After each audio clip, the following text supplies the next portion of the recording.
When the day of Pentecost had come, the disciples were all together in one place.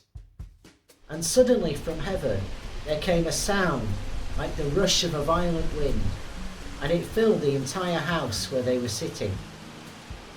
Divided tongues, as of fire, appeared among them, and a tongue rested on each of them.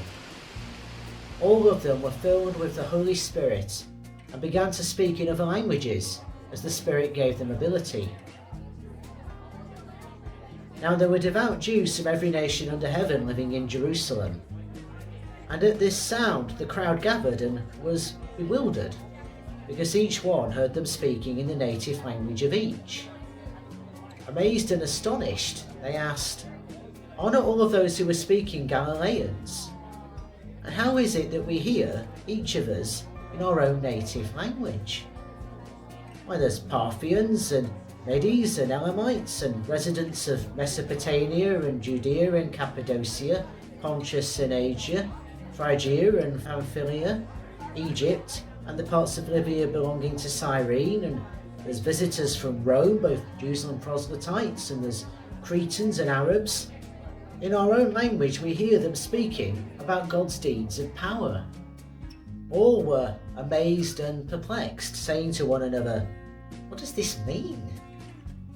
But others sneered and said, "They are filled with new wine." But Peter, standing with the 11, raised his voice and addressed them.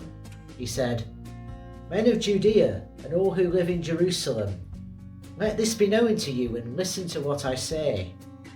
Indeed, these are not drunk as you suppose, for it's only 9 o'clock in the morning. No, this was what was spoken through the prophet Joel. In the last days it will be, God declares, that I will pour out my spirit upon all flesh, and your sons and your daughters shall prophesy, and your young men shall see visions, and your old men shall dream dreams. Even upon my slaves, both men and women, in those days I will pour out my spirit and they shall prophesy.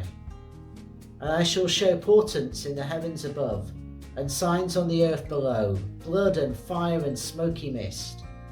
The sun shall be turned to darkness, and the moon to blood, before the coming of the Lord's great and glorious day.